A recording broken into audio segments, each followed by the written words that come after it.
Suicidal thoughts are temporal.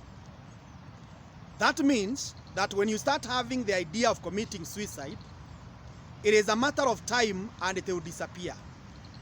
So you are highly encouraged that you should not implement that idea because it is something temporal, it is something that will not be there for long. I want to welcome you to this channel.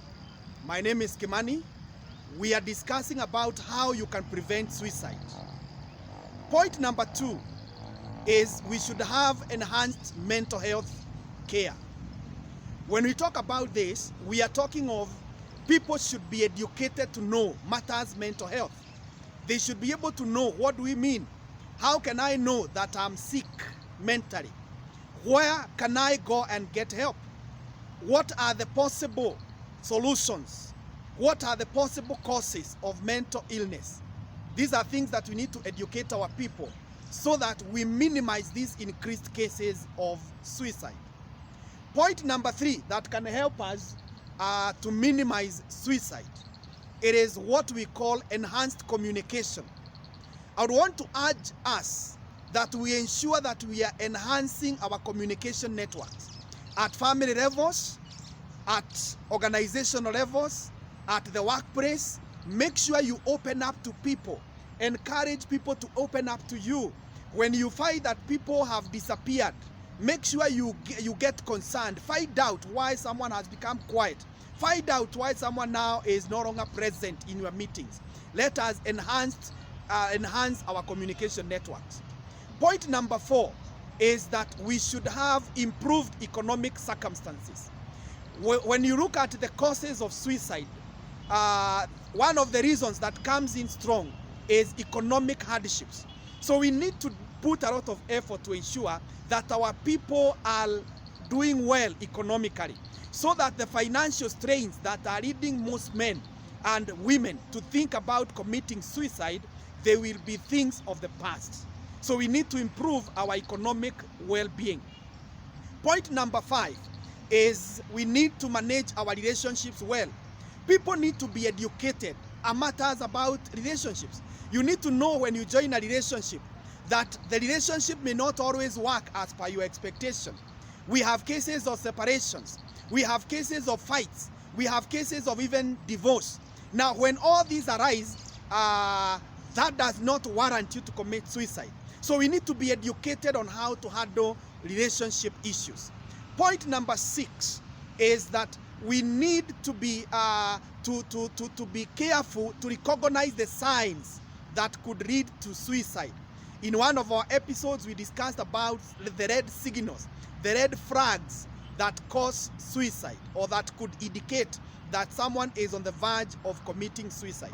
So when you see these signs, please do not ignore them. Take action. When you hear a person talking of committing suicide, or when yourself you think of committing suicide, please do not ignore. Take action, because we could be ignoring it today, but tomorrow we are mourning. The other point that we need to emphasize, that is now point number 7, is what we call managing academic expectations. I want to speak to students, I want to speak to parents, I want to speak to teachers and all the concerned as far as academic circles are concerned. Let us manage our academic performance expectations well. Let us not put a lot of pressure to the student. Do not put yourself under a lot of pressure that when you fail to achieve, you feel like you are hopeless. You feel that you have nothing now, you have no future. And that tells you that you already need to commit suicide. I want to tell you that it is good to excel academically, but that is not a guarantee that you will excel in life. And also, when you have not excelled academically, that does not mean that you will fail in life. So let us manage, let's put the effort, but let's not go overboard in expecting the performances from our students and even from ourselves.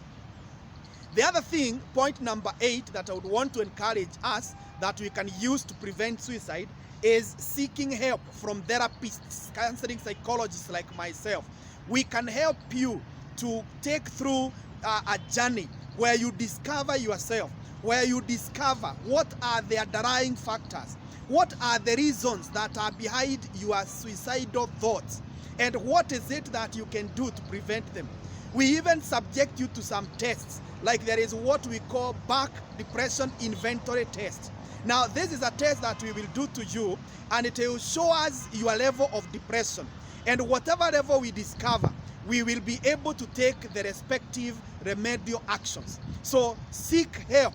Seek help from counseling psychologists, from people who can take you through these issues of preventing suicide. Point number 9 that I would want to emphasize is about the media. We need to talk to the guys in the media, how they cover matters suicide. We have watched some programs where they look like they are glorifying suicide, where they look like they are showing people how easy it is to commit suicide. But I want to urge all the stakeholders that we be very careful on how we are conducting our media coverage. What is it that we are disseminating to our people? We need to be very careful. And even you as an individual, you need to be very careful on which channels you watch. Which materials do you watch? What content are you watching? Is it making you to be inclined to suicide? So I would want to stop at that point and encourage you to ensure that you subscribe to my channel, ensure that you follow me, ensure that you write a comment, ensure that you come and see me in case you have any issue, and we'll discuss. Thank you so much, and God bless you. Remember, suicidal ideations are temporal, they are not permanent.